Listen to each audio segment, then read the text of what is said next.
Hey, what is up guys? Welcome back to another episode of ReaperCast. Today I wanted to talk about a few new cards and also some significant reprints, and I actually kind of have some predictions as to how the game might progress in 2021, or at least by the time the next ban list comes out. So with that being said, let's begin. We have over here called Bahatia, Sky Piercer of the Light. So this is a level 7 light dragon effect monster, 2000 attack and 2400 defense. You can tribute summon this card by tributing one effect monster. You can only use this second effect once per turn. First effect, during your opponent's main phase, if your opponent adds a card from the deck to the hand outside of the drawing and this card is in your hand, then you could activate this effect. Immediately after the effect resolves, you can tribute summon this card. It's really interesting to actually see cards these days with effects that actually allow you to do things during your opponent's turn. It kind of shows that slight power creep that I'm actually seeing, and I think that in 2021 we're definitely going to be getting some products that actually continue on with that particular theme, where more cards are just going to have effects that could actually give you capabilities during your opponent's turn, which I don't know how I necessarily feel about that, because we already have trap cards that can do that, or kick play spells as well. But to be able to actually do something like this, it just feels, I don't know, it does feel like a different change, kind of like a minor power creep to the game itself. Obviously it's not a new mechanic, but it is extending upon something that might actually become more often. So yeah, definitely tell me what you think about that. But with that being said, the second effect is if this card is normal or special summon from the hand, you can activate this effect. Your opponent banishes cards from the top of their deck face down, equal to the number of cards in their hand. Then your opponent shuffles their hand into the deck, and if they do, they add the cards banished by this effect to their hand. So it's definitely a really great card to again disrupt your opponent, so it has that Nibiru kind of style to it.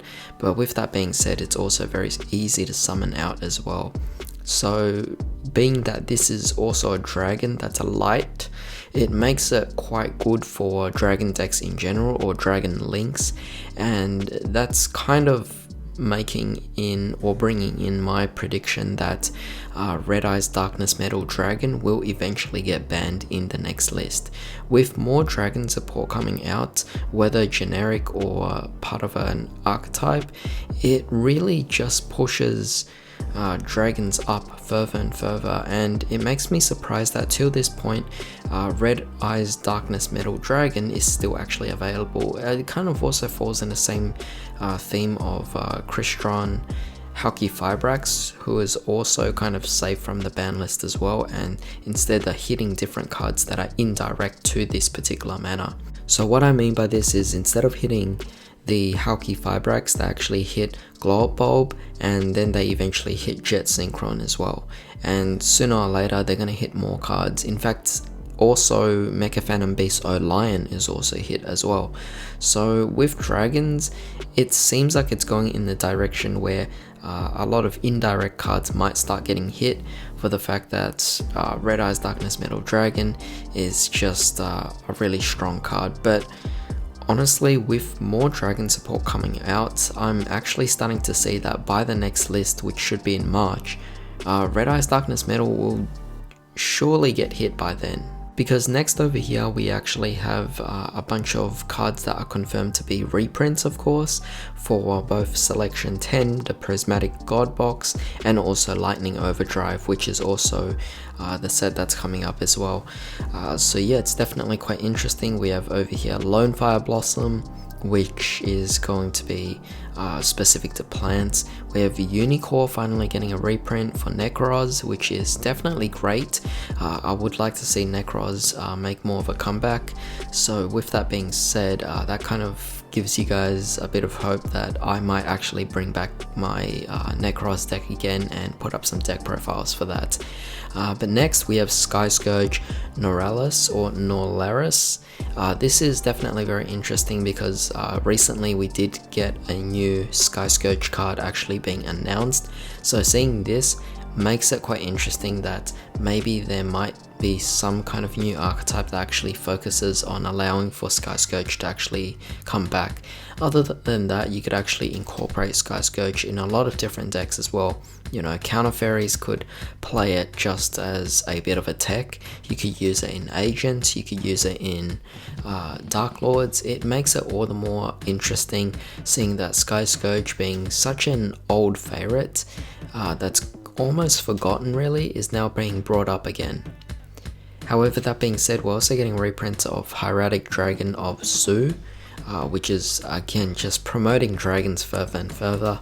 We also have ZW Sleipnir Male, which again, I talked about this in a previous video where I said that Zexal cards, or the Zexal era, is starting to get more attention in this particular situation, so that's definitely great.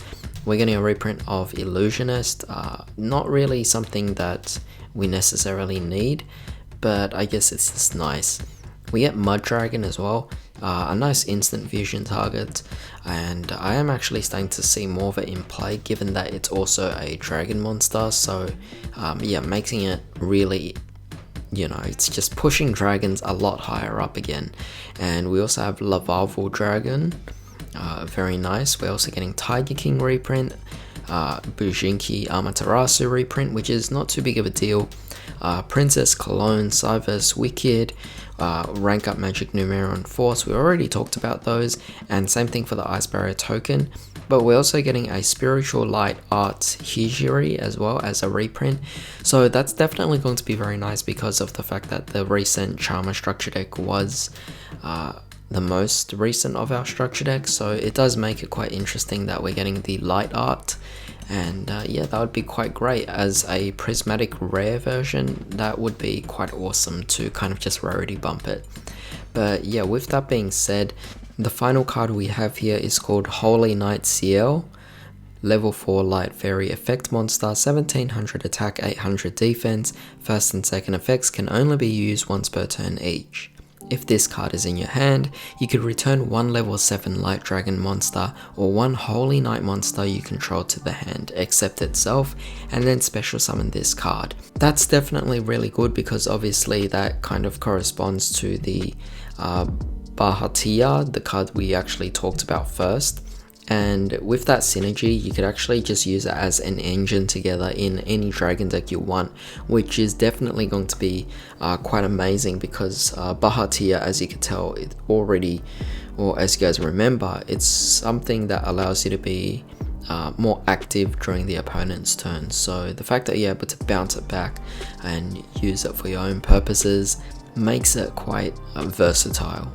As for the second effect, if you control no monsters, you can banish this card from your graveyard and special summon a level 7 Light Dragon monster from your hand, which would be the Bahatia again. So definitely very interesting. I could see this whole thing being part of a certain engine, but seeing that this particular one is a Light Fairy effect monster, it does change things up to a more chaos variant of a deck, and not so much focused on dragons. But that being said, even though it's a light archetype, that's still pretty common for dragon decks.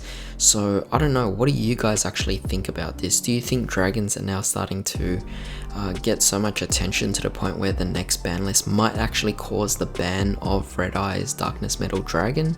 Definitely leave me your thoughts down below in the comments. Also, if you enjoyed this video and all these new cards, then definitely drop a like and also subscribe for more videos just like this. Bit of a spoiler, I will be doing a deck profile tomorrow, and it's going to be a debut for a new deck profile, so it's definitely going to be quite exciting. And yeah, a bit more of a spoiler I guess, it's a ritual deck, so yeah, it definitely gets you guys guessing. But with that being said, I hope you guys have a great day. I'll see you next time.